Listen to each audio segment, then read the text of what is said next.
তো এখন আমরা সলভ করব কুমিল্লা বোর্ড 2024 সালের একটি সিকিউ। তো আমরা দেখি সিকিউতে কি দেয়া আছে। আমাদের একটা ত্রিভুজ দেয়া এবং এখানে সি ভেক্টরটি ই ও ভি ভেক্টরের উপর লম্ব দেওয়া। এবার এ ভেক্টর দেওয়া, বি ভেক্টর দেওয়া। আমাদের প্রথম কোশ্চেন কি বলা হয়েছে যে গ নাম্বার ভেক্টরের সি বরাবর একক ভেক্টর বের করো। ভেক্টরের সি বরাবর একক ভেক্টর। আচ্ছা, এবার সি যদি দেখতে চাই, সি ভেক্টরটি কার উপর লম্ব? এ ও বি ভেক্টরের উপর লম্ব। আচ্ছা, এটা যদি আমাদের নরমালি কোশ্চেন বলতো যে লম্ব একক ভেক্টর বের করো, তাহলে আমরা কি করতাম? সি ইকুয়াল টু একক ভেক্টরের উপরে কি দেওয়া প্রকাশ করা হয়? এটা। তাহলে সি ভেক্টর এইভাবে আমরা লিখতাম, নিচে সি ভেক্টরের মান দিয়ে লিখে দিতাম। এটা কি একক ভেক্টর।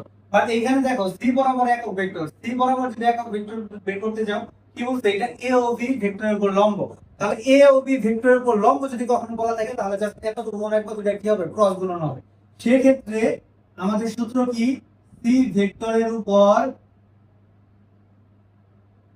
উপর তার এ ও বি লম্ব একক ভেক্টর, লম্ব একক ভেক্টরের সূত্র হচ্ছে ইটা ইকুয়াল টু প্লাস মাইনাস, উপরে কি হবে? এর সাথে বি ক্রস গুণন, নিচে এ ক্রস গুণন বি এর মান। ক্লিয়ার? তার মানে আমরা কি বুঝলাম যে একক ভেক্টর এবং লম্ব দেওয়া আছে দেখে আমাদের সূত্র কোনটা? এইটা। তার এই সূত্র দিয়ে যদি আমি করতে চাই, আমাকে কি করতে হবে? এখানে আমাদের এ এর সাথে বি ক্রস গুণ করতে হবে। তাহলে আমরা কি করব? প্রথমে ক্রস গুণ করব, তারপর ক্রস গুণের মানটা বের করব। ওকে, তাহলে এবার আমরা ক্রস গুণন করি। ফার্স্টে এ এর সাথে কি করব? ক্রস গুণ করব বি। আমরা জানি ক্রস গুণনের নিয়ম কি? উপরে আই ক্যাপ, তারপর কি জে ক্যাপ, তারপর কি কে ক্যাপ বসে। এবার এ ভেক্টরের মানগুলো কি আছে? Minus I cap, minus 3 J cap, plus K cap. Minus I ক্যাপের নিচে কি লিখলাম? মাইনাস আই ক্যাপ মানে কত? -1। জে ক্যাপের নিচে কত বসবে? -3। কে ক্যাপের নিচে কত বসবে? +2। তারপর বি মান কত আছে? 2 আই ক্যাপ, তার মানে এইখানে 2 বসাবো। তারপর কি আছে? -2 জে ক্যাপ, -2 বসাইলাম, আর কে সামনে কত? -2 দা, তো 2 বসাই দিলাম। এবার আমাদের কি নিয়ম? উপরেও প্লাস, এটাও প্লাস, এটাও প্লাস, এটা তো মাথায় রাখতে হবে।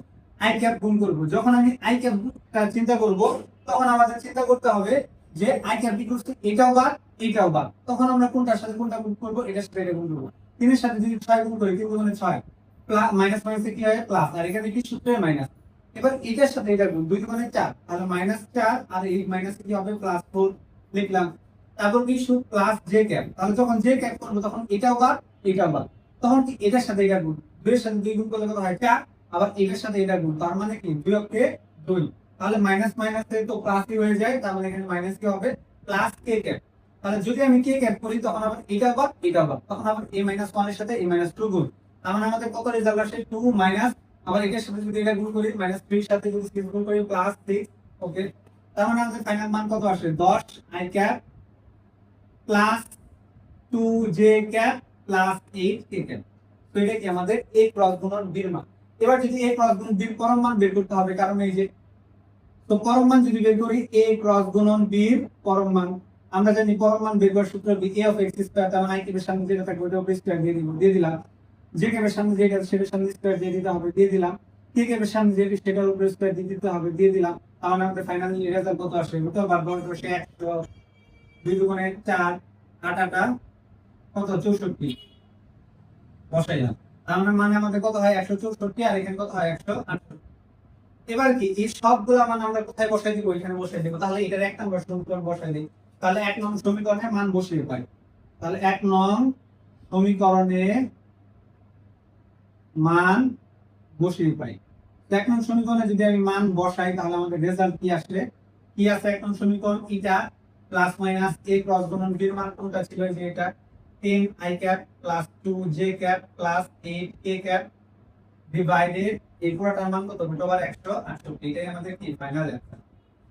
বুঝতে পেরেছো? এবার তা দেখবো ঘর নাম্বার কি করতে? উদ্দীপক অনুসারে গাণিতিকভাবে যাচাই করো। কি যাচাই করতে বলতে? p প্লাস q সমান কি হবে? r হবে। তাহলে কোন ভেক্টর থেকে? এই ভেক্টর থেকে। এই ভেক্টর মানে কি? এই ত্রিভুজ থেকে। তাহলে আমি একটু ত্রিভুজের দিকে তাকাই, আমাদের ত্রিভুজটা কিরকম দেয়া? নিশ্চয়ই এরকম একটা ত্রিভুজ দেয়া। আচ্ছা, এখানে যদি চিন্তা করি p এর মান যদি পাইতে চাই, তাহলে কোথায় যেতে হবে? এই যে এখানে। তাহলে p এর মান পাওয়ার জন্য আমি একটু ত্রিভুজ আঁকি। তাহলে এই যে p এর মান কোথায় আছে? এতটুকু ত্রিভুজে আছে। তাহলে এতটুকু ত্রিভুজ কি? আমি যদি আঁকতে চাই, উপরে এটার নাম কি? ও দেয়া, নিচে এটার নাম কি? এন দেয়া, আর ওই পাশে আমাদের কি দেয়া ডি দেয়া দিয়ে দিলাম।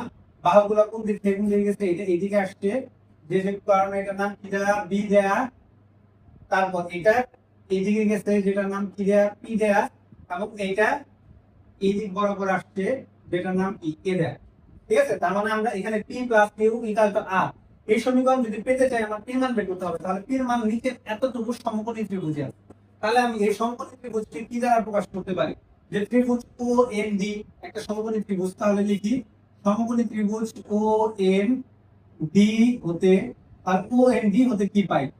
দেখো তো আমাদের বাহুগুলো যদি চিন্তা করি, এটা তো সমকোণী ত্রিভুজ, আমাদের বাহু একটা এদিক থেকে এদিকে গেছে, এদিক থেকে এদিকে গেছে, তারপর কি এটা বিপরীত দিকে আসছে। তাহলে একমুখী তীর চিহ্নকে বুঝাইতে আমরা প্লাস দেই, আর বিপরীতমুখী তীর চিহ্ন বুঝাইতে মাইনাস দেই। তাহলে এই রশ্মিটা ও থেকে এন এর দিকে আসছে, তাহলে এই জন্য এটাকে কি লিখতে পারি, O N vector plus N থেকে ডি দিকে গেছে, তাহলে N D vector equal to, এটা কি যাওয়ার কথা এদিক বরাবর, বাট এটা ও থেকে নিচের দিকে আসছে। তাহলে এই পাশে যদি লিখি তীর চিহ্ন বিপরীত দিকে, তাহলে মাইনাস দিয়ে লিখতে হবে। তাহলে মাইনাসটা এই পাশে বাড়িয়ে দিলে কি হবে প্লাস, তাহলে ও ডি, তাই তো। তাহলে এখান থেকে আমরা কার মান বের করবো, পির মান বের করবো। কেন পির মান বের করবো, কারণ পি এন এর মধ্যে আছে, আমাদের এই পির মান তার লিখতে হবে। তাহলে ও এন এর পরিবর্তে আমি কি লিখে দিব বি, প্লাস এন এর পরিবর্তে কি লিখে দিব পি, আর ও ডি এর পরিবর্তে আমি লিখে দিব এ। তো এখান থেকে আমরা কার মান বের করছি, আমরা পির মান বের করছি। তাহলে পি কার কি হবে এ মাইনাস বি এর মান। ক্লিয়ার। তাহলে এখান থেকে আমরা কি করব, এ থেকে বিটা বিয়োগ করব, যেটা মান আসবে সেটাই কি আমাদের পির মান। আচ্ছা, তাহলে আমি এটা লিখবো, হ্যাঁ করে ফেলি। সুতরাং হচ্ছে আমাদের পির মান কত আসে, সেটা যদি বের করতে চাই আমাদের এর লিখতে হবে। এর মান কত, এখানে দেয়া আছে minus I cap plus, sorry minus 3j cap, minus 3j cap plus 2k cap, লিখলাম 2k ক্যাপ মাইনাস, এবার কি বির মানটা লিখতে হবে। তাহলে কি আছে 2i cap minus 2j cap minus 2k cap. এবার যদি আমরা বিয়োগ করি মাইনাস i ক্যাপ আর এখানে মাইনাস 2i ক্যাপ, তাহলে কয়টা হয় মাইনাস 3i ক্যাপ লিখলাম। মাইনাস মাইনাস কি হবে প্লাস, তাহলে 2j ক্যাপের সাথে যদি আমি মাইনাস 3j ক্যাপ করি, তাহলে কত আসছে, এখানে কত আসছে মাইনাস 3, আর এখানে আসছে কত প্লাস 2। তার মানে আমাদের কি ফাইনালি মাইনাস শুধু j ক্যাপ লিখলাম। এখানে কত 2k ক্যাপ, আর এখানে মাইনাস মাইনাস কি হবে প্লাস, তাহলে 2k ক্যাপ আর একটা k ক্যাপ কি হবে 4k ক্যাপ। তাহলে এটা আসলে কার মান, পির মান। তার মানে আমরা আলটিমেটলি পির মানটা কত পাইছি, পি ক্যাপ লিখতে পারি minus 3i cap minus j cap plus 4k cap. এবার আমাদের কি বুঝতে হবে, তাহলে কি কোথায় পাবো, এই যে এটার ভিতরে কি, তাহলে এই ত্রিভুজটা কি এম ও এন। ওকে, তাহলে এটা কি আমাদের এন, এন লেখা হয়েছে তাই না, আমরা ডি ধরে করছি, তাহলে আমরা ডি দিয়ে ধরে করব। তাহলে আবারও ত্রিভুজ কি আছে এম ও ডি, তাহলে এম ও ডি ত্রিভুজ হতে, তাহলে এই ত্রিভুজ হতে আমরা কি পাইতেছি, ত্রিভুজে এই দাগটা এখান থেকে যদি চিন্তা করি, একটা দাগ এদিকে গেছে এদিকে গেছে, একমুখী তীর চিহ্ন, তাহলে একমুখী তীর চিহ্ন বুঝাতে দিব প্লাস, তাহলে ও থেকে এল এর দিকে গেছে, তাহলে ও থেকে এল না তো ডি দিকে, তাহলে ও ডি প্লাস কি দিব, এই ডি থেকে এম এর দিকে গেছে, তার মানে কি প্লাস চিহ্ন, তাহলে ডি এম সমান আমি কি লিখতে পারি, আসার কথা কি এদিকে, বাট তীর চিহ্নটা কি উল্টা দিকে গেছে, তার মানে উল্টা দিকে গেলে কি মাইনাস, ওই দিকে যদি দিয়ে দেখতে হবে প্লাস, তাহলে এম ও ভেক্টর দিয়ে দিলাম। এবার আমরা ও ডি এর পরিবর্তে কি লিখতে পারি, এই যে ও ডি এর পরিবর্তে কি লিখতে পারি, তো এ লিখে দিলাম প্লাস ডি এম এর পরিবর্তে কি লিখতে পারি, কিউ লিখতে পারি, কিউ লিখলাম ইকুয়াল এম ও, এম ওর পরিবর্তে কি লিখতে পারি আমরা সি লিখতে পারি, তাহলে সি লিখে দিলাম। তাহলে এখান থেকে আমরা আলটিমেটলি কার মান বের করব, যদি জানতে চাই আমাদের কিউ এর মান বের করতে হবে, তাহলে কিউ ইকুয়াল টু কি করব সি মাইনাস এ বের করতে হবে তাই না। তাহলে সি ভেক্টরটা আমরা দেখি, সি ভেক্টরের মান কত, এখানে চাই কিউ এর মান বের করব, Q equal to C. C এর মানটা আমি কিন্তু গ নম্বরে পাইছি, কিভাবে এ ক্রস গুণ যে বি করছি, এ ক্রস গুণ বি এর মানটাই কি আসলে সি মান। তাহলে আমরা কি করছিলাম, সি ইকুয়াল টু এ সাথে বি ক্রস গুণ করছিলাম, ক্রস গুণ করে আমরা একটা মান পাইছিলাম।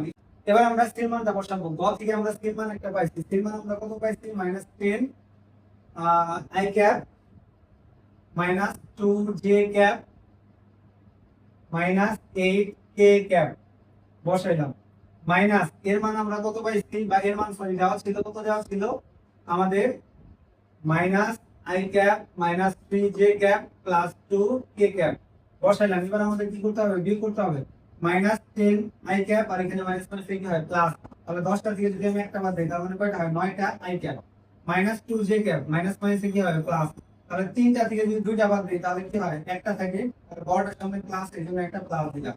এবার মাইনাস 8 ক্যাপ থেকে যদি আমি মাইনাস 2 কে ক্যাপ বাদ দিই তাহলে এখানে কত আসছে মাইনাস 10 কে ক্যাপ, মানে কারণ কি মাইনাস 8 আর মাইনাস 2 যদি যোগ করি মাইনাস 10 কে ক্যাপ, সেটাই কি আমাদের অ্যান্সার। এবার দেখি মিলছে কিনা, হ্যাঁ মিলছে। তার মানে আমরা এম ও ডি ত্রিভুজ থেকে আমরা কিউ এর মানও বের করে ফেলছি।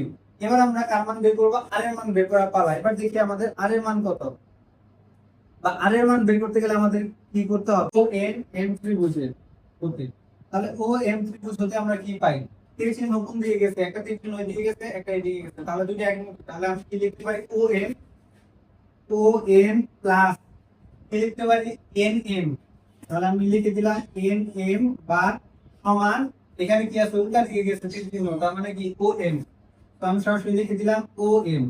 এখান থেকে আমি ও এন এর পরিবর্তে কি লিখতে পারি, বি লিখতে পারি, তো বি ভেক্টরের মান প্লাস এন এম এর পরিবর্তে আমি কি লিখতে পারি আর ভেক্টরের মান সমান ও এম এর পরিবর্তে আমি কি লিখতে পারি সি ভেক্টরের মান। আমরা এখান থেকে কোন ভেক্টরটার মান বের করব, আর ভেক্টরটা, তাহলে সরাসরি যদি আমি এখান থেকে আর বের করতে চাই তাহলে আর ভেক্টর ইকুয়াল টু কি আসবে C vector minus B vector.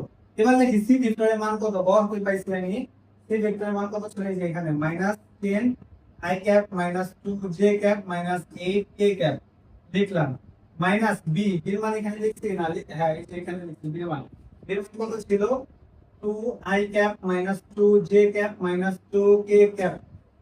এবার এই দুটো জিনিস যদি আমি বিয়োগ করি কি আসে মাইনাস 10 মাইনাস 2, তার মানে কত আসে আমাদের minus 12 i cap minus 2 j cap plus 2 j cap, তার মানে এখানে আমাদের কত আসে আলটিমেটলি রেজাল্ট 0 j ক্যাপ, আর মাইনাস এই মাইনাস মাইনাস কি হয় প্লাস, মাইনাস 8 k ক্যাপ এর সাথে মাইনাস প্লাস 2 k ক্যাপ যদি করি তাহলে আমাদের কত আসে মাইনাস 6 k ক্যাপ। এটাই কি ছিল আমাদের আর এর মান। এবার আমরা একটু কোশ্চেনের দিকে চাই, কোশ্চেনের দিকে কি বলতে পি প্লাস কিউ প্লাস আর, মানে পি সাথে যদি আমি কিউ যোগ করি তাহলে কার মানের সমান হবে, আর এর মান সমান হবে। আমরা দেখছি যে আর এর মান আছে আমাদের এই মানটা, আর এর মান আমি এইটা পাইছি। এবার আমাদের কি করতে হবে, পি এবং কিউ পাইছি, এবার আমরা কি করব পির সাথে কিউ যোগ করে দিব।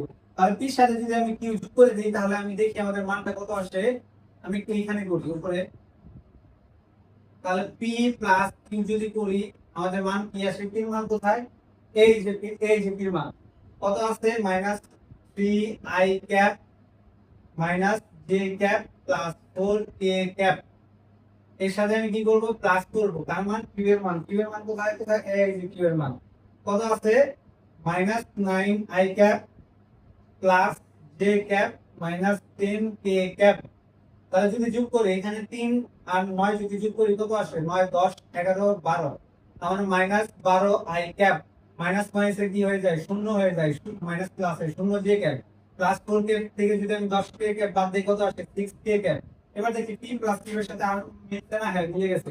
তার মানে হচ্ছে এখানে আমরা যদি দেখি p প্লাস q এর মান এইটা, p প্লাস q এর মান minus 10 i cap plus 0 j cap minus 6 k cap, আর এখানে r এর মান কি ছিল minus 12 i cap plus 0 j cap minus 6 k cap. তার মানে কি দুটো সমান পাইছে না, তার মানে আমরা প্রমাণ করতে বলতে, তার মানে আমরা কি সরাসরি লিখে দেব। সুতরাং কি লিখতে পারি p plus q equal to r, তো এটা কি আমাদের প্রুফ। এই ছিল আমাদের বহুল কাঙ্ক্ষিত আজকের এই সৃজনশীলটার অ্যান্সার। আশা করি সবাই বুঝতে পেরেছো।